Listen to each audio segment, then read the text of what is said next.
아내가 동창회를 경상도 부부 이야기입니다. 동창회를 다녀왔어요. 그래 시부룩하게 있어서 남편이 물어봅니다. 와 그러는데 친구가 외제차 타고 왔더나 그래 또 그래 똥폼 잡더나 그러니까 아니 됐어 그러는 거야 아내가. 그러니까 그럼 남편이 명품백 사줬다고 또 자랑질해서 성질났나 그러니까 됐다고. 그것도 아니면 친구 애가 좋은 대학 들어가서 우리 애하고 비교해서 기분 나빴나? 그러니까 됐다니까 말 시키지 마 그러는 거예요. 그럼 뭐 때문에 그러는데 내가 알아야 명품을 사주든지 차를 사주든지 할까 이가. 그러니까 아내가 대꾸도 하지 않고 주방으로 들어가더라 합니다. 그러면 주방에서 그릇이 쿵쾅쿵쾅 하면서 막 설거지를 하는데 그릇 깨지는 소리가 나더래요. 그릇 깨지는 소리가 나더니 한마디가 싹 새 나오더래. 나만 남편 있어. 동창회 갔더니 남편들 다 죽고 자기만 남편 있어서 굉장히 기분 나쁘다고. 이제 이해되셨어요? 교회도 예수님이 불편한 사람들이 좀 있다고 그래요. 술 먹을 때 아니면 2차 갈 때 또 부부싸움 할 때 내 것이 맞다고 따질 때 등등 굉장히 불편해하는 사람들이 있다고 합니다.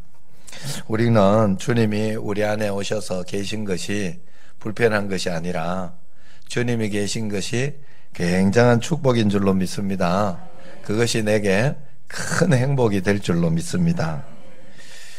뉴 오렌스 침례교 신학교 학장이었던 로렌스 라벨 목사님은 소년 시절에 프랑스 파리에 있을 때 영국 왕 조지 5세가 파리를 방문한다는 그 소식을 들었습니다. 진짜 왕의 얼굴을 보게 된 일로 인해서 크게 흥분하면서 길가에 서서 왕이 지나가기를 기다렸다지요. 왕이 지나가신다 하는 말을 듣고 왕의 마차가 지나갈 때 최대한 경의를 표하며 절했습니다. 그러나 거기에서 이제 되돌아섰을 때 이상하게 왕이 가고 나서 마음이 허탈한 것을 느꼈다고 합니다. 왜 내 마음이 이렇게 허전하지? 하는 마음으로 이렇게 생각하고 있을 때 그때 깨달음이 왔다고 해요. 그는 나의 진짜 왕이 아니었어. 그는 나를 알지 못하고 나에게 해준 것이 아무것도 없잖아. 그는 나의 왕이 아니야. 내 왕은 예수님이야 하는 그런 깨달음을 가졌다고 합니다. 여러분 우리 삶이 왜 허전한지 아십니까? 왜 공허한지 아십니까? 진정한 내 안에 계신 주님, 진정한 나의 왕을 만나지 못해서 그런 것입니다. 예수님은 우리가 믿는 예수님은 만왕의 왕이십니다. 만왕의 왕이시자 나의 왕이신 것입니다. 그러나 예수님이 자신의 왕이라고 정말 믿어지지 않는 그리스도인들이 많이 있다는 거예요. 주님과 인격적인 관계가 없기 때문에 그렇습니다. 나도 그를 모르고 그도 나를 모르는 왕은 나의 왕이 아닌 거예요. 예수님은 왕이시지만 저절로 나의 왕이 되는 것도 아닙니다. 주님을 우리가 인격적으로 만나 자신도 주님을 알고 주님을 아는 것이 믿어지고 그 주님을 진정으로 사랑하게 되고 완전히 헌신하게 될 때 예수님이 나의 왕이 되는 거예요. 직책이나 지위가 어떨지라도 결국 예수님이 진정 그의 왕인지 아닌지는 그의 마음 상태가 결정하는 거예요. 그래서 예수님을 여러분이 진정으로 왕으로 모시고 사는 사람들이라면 예수님을 사랑하게 됩니다. 예수님 때문에 예수님이 내 안에 계신 것이 굉장히 기쁘고 감사하고 고마워요. 사랑하는 거예요. 그래서 예수님을 보지 못하면서도 말할 수 없는 영광스러운 즐거움이 생기는 거예요.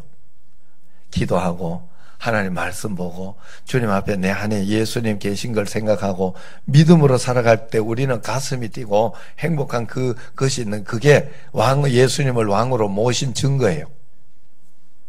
베드로전서 1장 8절에 그래서 이렇게 이야기하잖아요.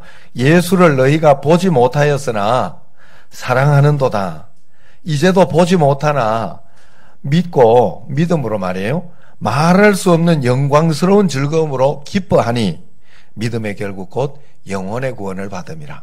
우리가 마음속에 믿고 있으면 영적인 구원이 먼저 우리에게 일어나는 거예요. 내 영혼이 기뻐하고 감사하는 마음이 생기는 거예요. 예수님 믿는 믿음 때문에. 예수님이 나와 고난과 어려움이 있어도 예수님이 함께 계시니 내가 뭐 걱정할 거 있어? 예수님이 지금 함께 계시잖아. 내가 용기 잃을 이유가 없지 하는 그런 마음으로 주님과 함께 사니 기쁘고 행복한 거예요. 뉴질랜드에 목회하시는 어떤 목사님이 쓰신 글입니다. 비행기를 타고 이민길에 오르면 무언가 새로워질 줄 알았습니다. 뉴질랜드에 오면 모든 것이 달라질 줄 알았습니다. 오클랜드에 가면 나의 삶에 새로운 변화가 있기를 기대했습니다. 하지만 기대와는 달리 어느 것 하나 새로워진 것이 없습니다. 그러던 어느 날 나는 예수님을 만났습니다. 그리고 나의 모든 것이 달라졌습니다. 많은 사람들이 새로 학교 들어가면 새로운 삶의 변화가 있을 거라 기대합니다. 결혼을 하면 모든 것이 달라질 거라고 생각합니다. 새해가 되면 무엇인가 새로워질 줄로 기대합니다. 대통령이 바뀌면 뭔가 새로워질 것으로 기대합니다. 그러나 전혀 그렇지 않고 또 같은 패턴의 것을 반복하는 걸 보면서 굉장히 당황을 하죠. 환경이 바뀌고 하면 사람이 변한다고 생각하지만 사실 그렇지 않습니다. 사람의 새로운 삶은 예수님을 나의 왕으로 모시고 살 때 새로운 삶이 되어지는 거예요. 예수님을 나의 왕으로 모시고 산다는 것은 내 삶의 주권을 주님이 인도하고 계시다는 것을 믿고 인정하면서 살아가는 것을 의미하는 거예요. 이번에 지난주는 우리 집에 애가 막내가 토요일 날 외박을 받아서 주일날 이렇게 예배 드리고 저녁에 갔죠. 그래서 집에 와서 야 거기에 있으면서 좋다. 집이 이렇게 좋다. 그러면서 굉장히 행복해하고 갔습니다. 그래서 지난주도 토요일 날 경기가 있었기 때문에 그렇게 한 거예요. 그런데 어제는 지난주는 비기고도 그렇게 외박이 있었는데 어제는 이겼어요. 3대0으로 이겼는데도 외박을 안 주는 거예요. 그리고 오늘 아침에 지금 훈련하러 갔어요. 그리고 이제 뭐 오전 훈련 끝내면 이제 시간을 줍니다. 그래서 그렇게 합니다만은 그것 때문에 불평을 하더라고 마음속에. 그래서 코치들이 뭐 이렇게 줘도 되는데 그러면서 그러더라고요. 그리고 그 다음날 아침에 또 보면 토요일날 보통 보면 그 다음날 아침에 또 외출을 줘요. 그래서 예배도 드리고 뭐 그렇게 하는데 아침에 훈련이 있다 이 소리를 들으니까 헐 하면서 이제 굉장히 괴로워하는 거예요. 그래서 제가 그런 이야기를 해줬어요. 성민아, 지금 너가 그 코치와 그것을 원망하고 있는 것 같지만 알고 보면 그 상황을 허락하신 하나님을 원망하고 있는 셈이 된다. 너는 원망하면 안 돼. 그것을 받아들이고 거기에 그 상황 속에서 어떻게 하면 내가 예배를 드릴 수 있을까 생각하고 그래서 거기에 맞춰서 감사하며 살아가면 된다. 주님과 함께 기도하면서 그게 네가 할 수 있는 일이야. 그게 왕이신 예수님을 네가 모신 것이다. 그렇게 내가 설명을 해줬어요. 여러분 우리가 예수님을 왕으로 모신다는 것은 내게 일어나는 상황과 환경과 사건을 내가 받아들이고 그것을 믿음으로 취해서 오늘 내가 감사함으로 나아갈 수 있는 거예요. 그게 바로 예수님을 왕으로 모든 환경과 상황을 주님께서 허락하셨다 하는 그 믿음, 주님이 주권자이다 하는 믿음을 가지고 있는 거예요. 내가 이렇게 고생하는데 이렇게 힘든데 그걸 주님이 했단 말입니까? 몰라요. 그거는 모르지만 죄 때문에 그럴 수도 있고 내 죄 때문에 그럴 수도 있고 남의 죄 때문에 그럴 수도 있고 또 내게 필요해서 하나님께서 우리의 믿음 더 정금같이 더 축복 주시려고 큰 축복을 하시려고 정금같이 내시려고 하나님께서 시험으로 허락하신 것일 수 있어요. 왜냐하면 아브라함도 그 아들 마지막에 모리아산에서 시험했잖아요. 그렇지만 분명한 것은, 우리가 분명하게 알 수 있는 것은, 하나님은 이 과정을 통해서 내게 가르쳐 주실 거 가르쳐 주시고 훈련하실 거 훈련하시고 더 좋은 것으로 분명히 주신다는 걸 나는 믿고 있기 때문에 내게 있는 상황을 감사함으로 그렇게 받아들일 수 있는 거예요. 찬송함으로. 그래서 여러분, 어려움만 있다고 고생스럽고 힘들다고만 생각하면 큰 착각이에요. 어려움이 있는데 거기에서 희망을 가지고 소망을 가지고 이렇게 마음속에 이렇게 희망이 있고 예수님을 믿는 믿음이 있으면요, 삶의 이 역동적인 어떤 그런 희망이 생겨요. 그러면서 미래에 대해서 기대가 되고 소망이 막 생긴단 말이에요. 그게 진짜 예수님 믿는 거예요. 문제가 없고 그냥 편안하다고 좋은 게 아니에요. 문제가 없고 편안해서 이렇게 하면 굉장히 지루하고, 여러분, 굉장히 이렇게 사람이 느슨해져요. 그리고 나태해져요. 제가 지금 금식을 하고 있어요. 물론 몸이 이렇게 안 좋은 것도 있습니다. 그래서 일부러 하는 것도 있지만, 교회가 지금 교육관을 잘 지어지고 있고 우리 형님 교회도 굉장히 좋고, 그러면서 제가 굉장히 좋아요, 요즘. 이럴 때 하나님이 저로 하여금 마음속에 기도하면서 금식을 시키더라는 거예요. 그런데 이 금식을 하면서 내가 힘들고 어렵지만 굉장히 마음이 기쁘고 감사하다는 거예요. 왜? 영적으로 충만하니까 그런 거예요. 오늘도 그러다가 내가 잠깐 깜빡 그래가지고 늦게 이렇게 찬양대 기도하러 갔어요. 죄송하게 생각합니다. 그랬지만 또 찬양대에서도 또 그럼에도 불구하고 감사하고 기다릴 줄 알고, 그게 바로 우리의 내 안에 예수님이 계신 그 진정한 모습이다 하는 거예요. 여러분, 예수님을 왕으로 만나기 전에는 인생에 진정한 변화가 없어요. 여러분의 삶을 하나님이 허락하시고 인도하고 계시다는 게 믿어질 때, 그때부터 내 삶은 새롭게 변화가 되고 스펙타클한 그런 놀라운 인생으로 전환되는 거예요. 꼭 믿으시기 바랍니다. 페르시아의 위대한 시인이자 이야기꾼이었던 사디가 지은 우화집에 이런 글이 나옵니다. 어느 젊은 나그네가 배에서 내렸는데 마을 사람들은 그의 슬기롭고 경건하고 겸손한 태도를 보고 마을의 수도원으로 데려갔습니다. 수도원 식구들은 젊은이를 따뜻하게 환영해 주었어요. 어느 날 수도원장이 젊은이에게 이야기를 합니다. 자네, 이 수도원에서 쓰레기를 좀 치워주겠나? 그랬더니 그날 수도원에서 젊은이의 종적이 사라졌습니다. 아무도 그를 보지 못했어요. 이상하게 생각했지만 아마도 청소하는 일이 적성에 맞지 않거나 싫어서 도망갔나 보다, 아니면 그냥 나갔나 보다 이야기를 생각을 했습니다. 이튿날 수도성 하나가 거리에서 우연히 그를 발견하고 불러 세웠습니다. 원장님이 시키신 일을 그렇게 물리치다니, 자넨 참 어리석은 일을 했네. 자네가 정말 높은 곳에 오르려고 하면 그 섬기는 일부터 시작해야 되는 것을 몰랐단 말인가?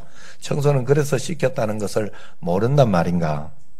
그랬더니 그 젊은이는 울음을 터뜨리면서 이렇게 이야기하더랍니다. 제가 무엇을 할 수 있었겠습니까? 쓰레기를 치우라는 수도 원장님 말씀에 사방을 구석구석 살펴봤지만 어디에도 쓰레기는 없었습니다. 그러다가 원장님이 왜 있지도 않은 쓰레기를 치우라고 하셨을까 생각하게 되었습니다. 그때 치우라고 하신 쓰레기가 바로 나 자신이라는 생각이 들었습니다. 그래서 저를 치워 그곳을 깨끗한 장소로 만들려고 했던 것입니다. 자, 이 이야기는 제게 많은 감동을 줬어요. 야, 나도 쓰레기가 아닌가 하는 그런 생각이 들었어요. 여러분, 어떤 사람이 다 같이 우리가 양복을 입고 있고 또 좋은 옷을 오늘 예배드리면서 입고 있고 그렇게 하지만 어떤 사람이 쓰레기 같은 사람일까? 겉으로 누추한 사람일까? 그건 아닌 건 분명히 아시죠?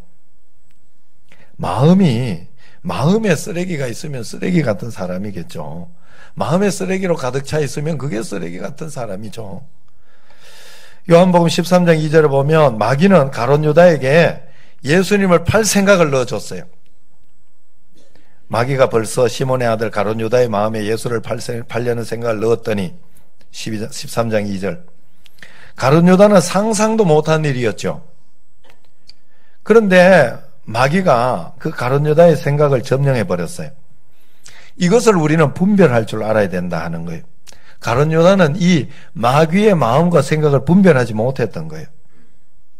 그래서 마귀에게 넘어간 거예요. 그 생각의 꾀임에 넘어간 거예요. 여러분, 우리가 내 자신이 생각해도 놀랄 만큼 끔찍하고 부끄러운 생각이 일어날 때가 있어요. 많이 있어요. 없다고 하면 그건 거짓말이에요. 어떨 때는 죽고 싶은 생각도 들고, 어떨 때는 죽이고 싶은 생각도 들어요. 저걸 죽일까? 어떨 때는 굉장히 슬픈 자기 연민에 빠지는 생각이 들기도 하고, 어떨 때는 우울증이 오기도 하고, 집 나가고 싶은 생각도 들고, 또 온갖 음란한 생각이 들기도 하고, 그런 생각을 한다는 것을 누가 알까봐 두려운 그런 일이 들 때가 많이 있어요. 마귀가 이렇게 틈타는 거예요. 그러므로 여기에 우리가 속으면 안 되는 거예요. 베드로는 땅값 일부를 감추고 헌금하였다고 거짓말하는 아나니아와 사피라 부부에게 아나니아야, 어찌하여 사단이 네 마음에 가득하여 네가 성령을 속이고 땅값을 얼마나 감추었냐 하고 책망을 했던 거예요.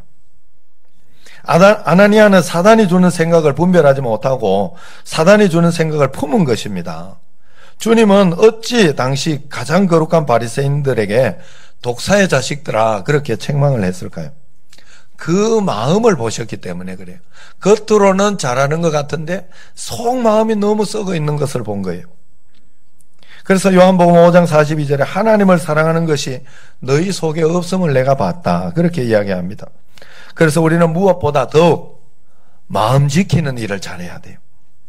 잠언서 4장 23절 모든 지킬 만한 것 중에 더욱 내 마음을 지키라. 생명의 근원이 이에서 남이니라.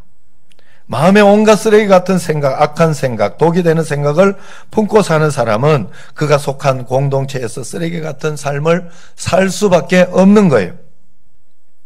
여러분, 제가 이 페이스북에 인도의 어떤 그 종교, 이 나체 이렇게 다 해탈하면 옷을 다 벗게 된다 이래가지고 나체로 돌아다니는 분들이 있더라고. 그러면서 이렇게 부채를 하나 탁 이렇게 갖고 다니는데, 그러면서 그걸 가지고 뭐 이렇게 하는데, 야 진짜 지 믿고 싶은 대로 믿는구나 하는 그런 생각이 들었어요.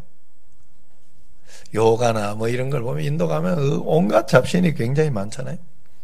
여러분, 우리는 하나님의 말씀대로 성령님이 지금 내 안에 오셔서 나를 인도하시고 나를 붙잡아 주시고 나를 지혜롭게 역사해 주시는 그 믿음을 가지고 있어야 된다. 그러려고 하면 마음속에 독이 되는 것을 다 버려야 돼요. 그래서 제가 매일매일 은혜 일기도 쓰고 감사 일기 쓰면서 아침 저녁 기도의 자리로 가는 이유가 제 마음이 쓰레기로 차지 않도록 하기 위해서 그래요. 제가 요번에 금요일 날 기도하는 중에 우리가 금요일 날 이렇게 전도를 하려고 할 때 밥을 먹으니까 이번엔 어디 가서 먹을까, 그 가격에 어디가 있을까, 이런 걸 자꾸 고민하게 돼요. 그런데 저번에 한번 형님이 밥을, 형님 옛날 교회 거기에 1층을 식당으로 개조해서 이렇게 판매를 하고 그걸 통해 가지고 선교도 하고 또 장학금도 주고 그렇게 하는 것을 봤어요. 그래 거기가 굉장히 잘 만들어 놔서 거기를 한번 가봐야 되겠다 하는 기도하는 마음에, 또 갔다 오는 길에 우리도 기도하고 있었으니까 좋은 교회도 들렸다 와야 되겠다. 뭐 입당식 때 가가지고는 그 탈기밖에 못 보니까 한번 보여줘야 되겠다는 마음으로 갔다 왔어요. 그랬는데 갔다 오면서 이제 권사님들이 목사님 질투나죠? 이제 그러면서 이렇게 이야기하고, 그래서 사람 마음인지를 안 날 수가 없지 이제 이런 이야기도 합니다만은 사실 저는 그리 질투가 나지 않아요. 왜냐하면 질투가 오기는 하지만 그걸 내가 받아들이진 않아요. 중요한 건 그거예요. 여러분 음란한 게 오지만 그걸 계속 해서 3년, 4년 받아들이는 게 문제예요. 회개하고 다시 시작하면 된다는, 회개하고. 우리에게는 다시 하나님이 회개할 수 있는 기회를 주셨다는 거예요. 내가 화가 난다고 화 그대로 다 받아들이면 안 돼요. 부부 간에도. 짜증 난다고 그거 짜증 그대로 다 받아들이면 안 돼요. 그건 마귀가 주는, 분별할 줄 알아야 돼요. 성령님 내가 오시면 그걸 분별하게 해주는 거예요. 여러분 다르게 한번 생각해요. 그나마 또 우리 교회 또 하나님께서 교육관이라도 건축하게 하니까 굉장히 내 마음이 좋은 거예요. 내가 매일 5층에 올라갔다 내려갔다 하잖아요. 경치가 얼마나 좋은지 하늘 위에. 그래 그나마 그것 때문에 그런 것도 아니에요. 여러분 잘 생각해 보세요. 우리 교회 여러분 그거 너무 부러워할 필요 없어요.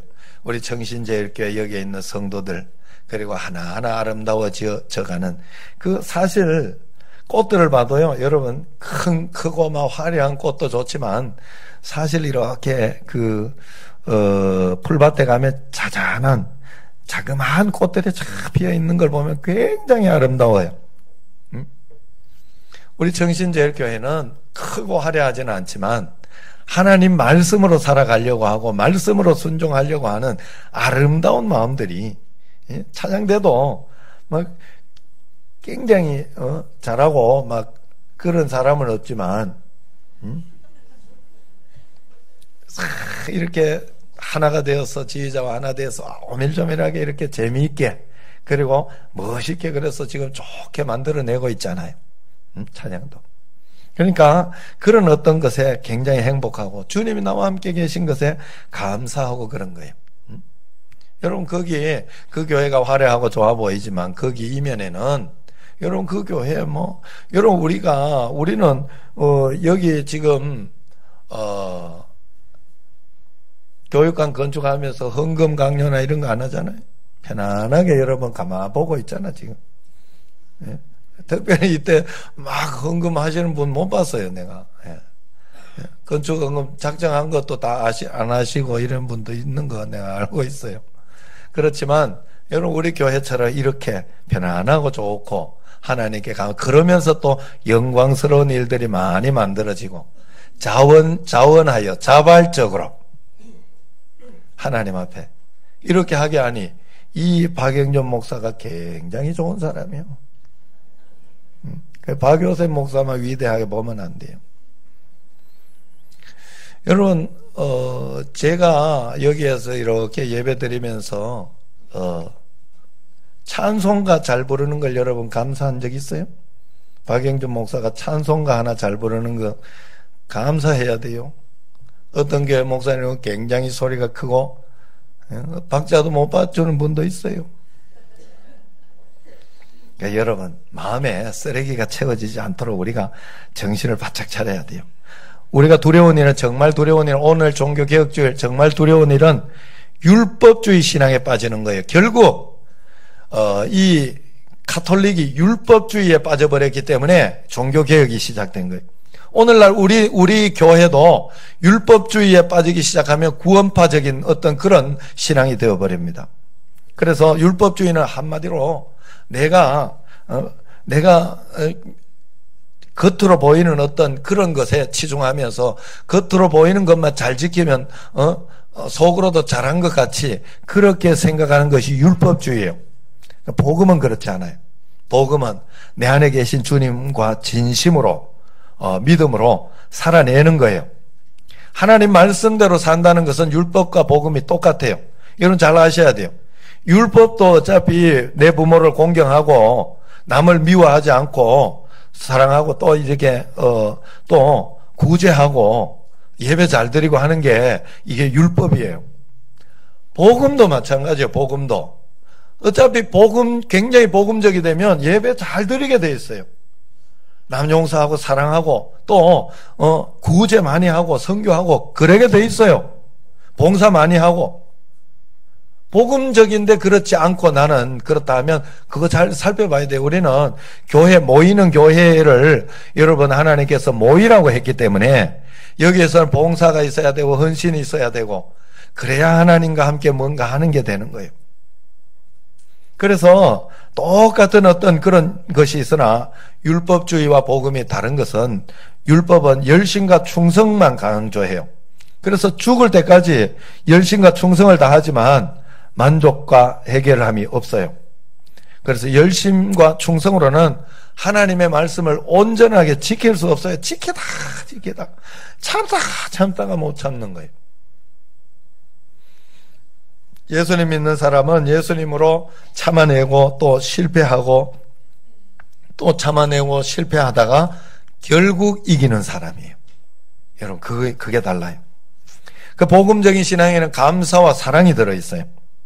하나님이 이미 우리를 구원해 주셨고 성령께서 우리 마음에 오셔서 우리를 도와주시기 때문에 하나님의 말씀대로 살아지게 되는 거예요. 그러므로 우리는 감사할 것밖에 없고 사랑할 것밖에 없는 겁니다. 예수님을 믿으면 그래서 우리의 마음에 할례를 받는다 그랬어요. 네? 어디에 할례를 받아요? 마음의 할례를 받는다 했어요. 그 말은 성령께서 마음에 임하시고 항상 성령 임하셨기 때문에 항상 성령을 의식하고 산다는 거예요. 마음에 가장 귀한 분이 오셨어요. 그 열매가 기쁨이고 감사이고 사랑인 것이죠. 오늘 말씀을 보세요. 성령님 우리 안에 오시면 말씀을 한번 보세요. 우리는 굳은 마음이 제해지고 부드러운 마음이 생긴다고 성경에 이야기하고 있습니다. 26절 같이 한번 읽어봅시다. 또 새 영을 너희 속에 두고 새 마음을 너희에게 주되 너희 육신에서 굳은 마음을 제거하고 부드러운 마음을 줄 것이며 성령님이 여러분 마음속에 오면 마음이 부드러워지는 거예요. 그러므로 내 자신이 율법주의에 빠졌는지 아니면 복음으로 살고 있는지 스스로 분별할 수 있는 기준이 내가 마음속에 성령님께서 오신 그 기쁨을 느끼고 마음이 부드러운가 하는 것을 살펴보면 돼요.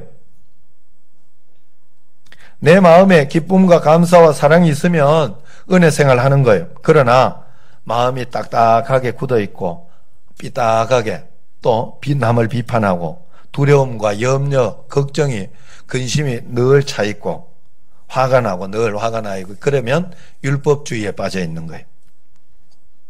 어떤 분이 페이스북에 이런 글을 올렸습니다. 15년 전에 주님이 제 안에 들어오셔서 제가 변화되기 시작했을 때 어머니께서 하신 말씀이 기억합니다. 주님이 분명 살아계시기는 하구나. 너 같은 사람을 변화시키다니. 여러분 부끄럽지만 이것이 우리에게 아멘이에요. 성령께서 우리 마음에 오셨다면 주변 사람들이 알게 돼 있어요. 기쁨과 감사와 사랑의 사람이 되게 돼 있어요. 실패했다가 잘못했다가 후회하고 다시 새롭게 변화되고 되게 돼 있어요. 성령님이 정말로 오시면 정말 대단하다 하는 걸 저는 내 자신을 보면 알 수 있어요. 저는 굉장히 고집이 있고 굉장히 다른 사람 실수하는 거나 이런 거를 굉장히 싫어해요. 그리고 꾸준히 하지 못하는 것을 굉장히 싫어합니다. 그래서 부목사님 실수하거나 이런 걸 굉장히 못 견뎌요. 저는 사실은 원래 성격이. 그런데 그게 변했어요. 성령님이 부드러운 마음을 주신 거예요. 계속해서 부드러운 마음을 주시면서 변하고 또 그러면서 다시 시작하게 하고 그러니 다들 잘 되고 다들 복되고 그런 거예요. 오죽하면요, 저는 어렸을 때 애들 어릴 때 평상시는 굉장히 관대하고 관용하고 좋지만 2번, 3번 하면 한 번은 잡아줘야 된다 해가지고 정말 개패듯이 패고 그랬어요. 얘를. 그걸 굉장히 후회했어요. 저는. 나중에 아하, 얘들을 잘못 키웠구나. 초달을 해도 그렇게 때리면 안 되는 거였구나.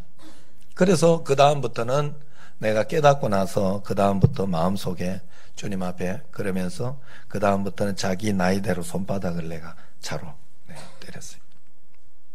그리고 그때도 요걸 하나님 이렇게 할까요? 말로 끝낼까요? 늘 마음속에 물어보면서 그게 정확하게 계속 맞다고 판단할 수는 없지만 그래도 계속 그렇게 해가면서 했을 때 아이들이 굉장히 변화되었고 좋은 일들이 일어나는 걸 볼 수 있었어요.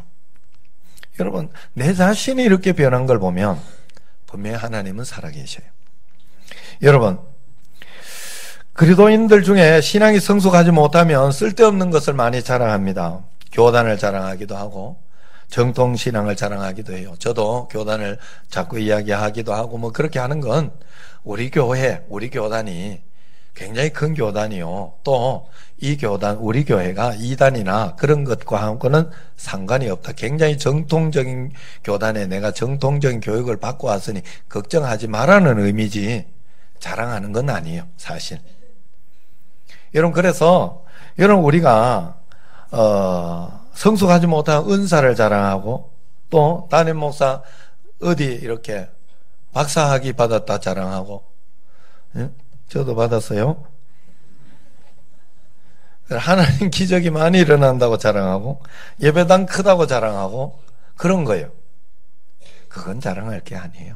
여러분 내가 진짜 그리스도인인지 그렇지 않은지가 우리의 진심이어야 돼요. 자랑할 것은 믿지 않는 사람들이 혹시 나를 통해서 예수님을 만나게 되면 그걸 자랑해야 되죠. 정말 믿지 않는 사람들이 나를 보고 하나님 좋으신 분이라 그렇게 본다면 그게 우리가 자랑할 거죠. 내 안에 계신 예수님 때문에 주님이 하신 거죠. 이번에 이성전 계약하고 매매하면서 이분이 이제 한번 오신다고 그랬어요. 여기에서 제가 전도하고 했는데 너무 요구하는 게 많고 너무 이렇게 하는 게 많으니까 굉장히 힘들었어요. 힘들었는데도 그래도 가장 주님이 어떻게 하시는 것이 주님이 원하시는 것일까를 생각하면서 늘 했어요. 그렇게 하면서 이렇게 했더니 예수님 믿어야죠. 교회 나와도 걱정돼 사실. 예, 그렇지만 믿어야 되죠. 그러면서 이렇게 했더니 또 이렇게 그런 마음으로 했더니 그분의 마음도 사실 일부러 악하게 하는 건 아니었어요. 본인도 답답하니까 본인도 또 이런 정도는 있어야 되지 않겠나 하는 그런 것 때문에 이렇게 해는 것을 내가 알게 됐죠. 또 그래서 이렇게 저렇게 했는데 그 이야기를 해주더라고. 내가 교회는 안 나가지만 목사님 계신 교회는 제가 꼭 나가고 싶습니다. 그러더라고. 제가 굉장히 고맙게 생각했어요. 예. 그래서 이제 다음 주나 그 다음 주나 정리가 되면 일단 인사하러 온다고 그랬어요. 교회로. 예의가 있는 사람이잖아요. 그래서 그때 오면 잘 잡아서 그대로 주저앉히시길 바랍니다.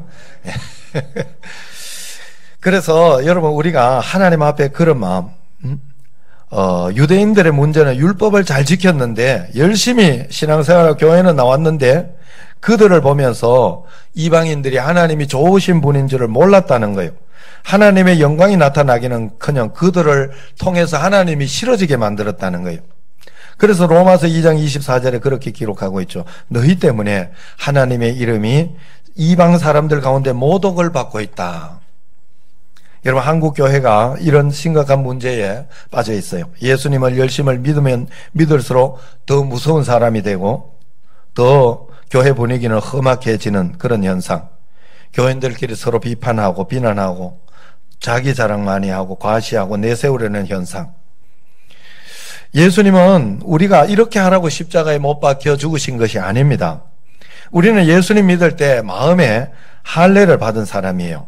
성령께서 마음에 임재하신 증거가 할례를 받은 거예요. 그것은 사랑입니다. 우리가 예수님을 잘 믿으면 사랑으로 소문나야 되고 용서로 소문나야 돼요. 우리가 주일을 잘 지키고 11조를 잘하고 전도를 많이 하고 성경 공부를 많이 해도 진짜 예수님 믿는지 안 믿는지 속단할 수는 없어요. 열심이 아닌 사랑으로 확인해 봐야 된다 하는 거예요. 믿음이 좋아 보여도 가까이 가보면 가시가 있는 사람들이 있어요. 생수의 근원이신 예수님을 마음에 모시고 살지 않는 사람은 아무리 열심히 신앙생활을 해도 말과 행동에 가시가 있는 겁니다. 그 가시는 가까운 사람들만 알죠. 성령 하나님이 우리 안에 오시는 이유는 우리 안에 생수의 강이 터지게 하기 위해서입니다. 성령님을 모시고 살면 사람이 변하게 돼 있어요. 가시가 없어지게 돼 있습니다.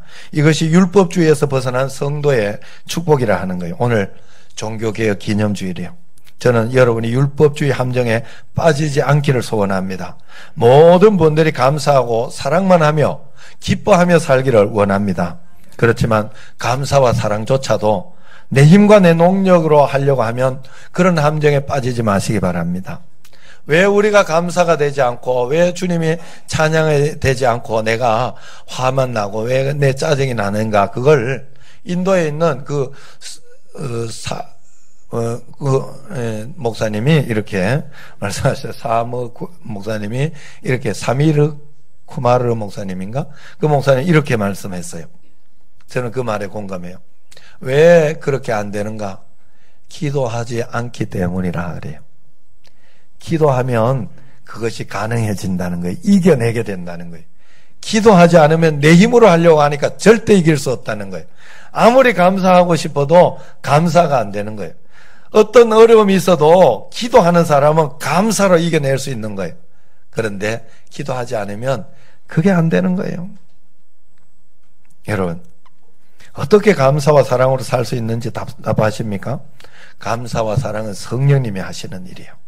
우리가 할 일은 성령님께 성령님이 내 마음에 계신 것을 믿고 내 마음을 자꾸 드리는 겁니다. 마음을 바꾸어 주님을 바라보는 거예요. 그러면 모든 사람들로부터 예수 믿는 게 좋구나. 예수 믿는 사람, 예수님, 하나님이 정말 좋으신 분이구나 하는 것을 알게 되는 거예요. 제가 목회하면서 저는 행복하게 지금까지 해왔던 것 같아요. 그래서 그런지 사실 난강교회나 이렇게 있을 때 나보고 금방 예수 믿는 것도 없는 놈이 나보고 목회자 하겠다고 그러면서 그랬던 애들이 몇 명 있었어요. 그 중에 여러분 축구하러 가끔씩 오는 그 최인기라는 놈도 그래. 지금도 교회도 잘 안 다니는 놈이 뭘 예수 목회를 하겠다고. 내가 좋아 보인 거예요. 여러분이 좋아 보여서 예수님 믿어야 되겠다 하는 그런 마음이 여러분 꼭 생기시기를 바랍니다. 하나님이 정말로 드러나고 하나님이 찬양을 받으시는 역사가 꼭 일어나야 돼요. 우리 안에 성령이 와 계신 것을 믿으시기 바랍니다. 늘 그분을 의식하며 주님을 바라보십시오. 주님이 주신 마음이면 꼭 또 순종하세요. 그러면 스스로 놀라게 될 것입니다. 이것이 구원받은 자의 자세입니다. 성령님과 함께 매일매일 내 삶이 성령의 열매로 개혁되어지는 삶, 종교개혁의 삶을 살아내는 여러분과 저가 되기를 주의 이름으로 축원합니다. 기도하겠습니다.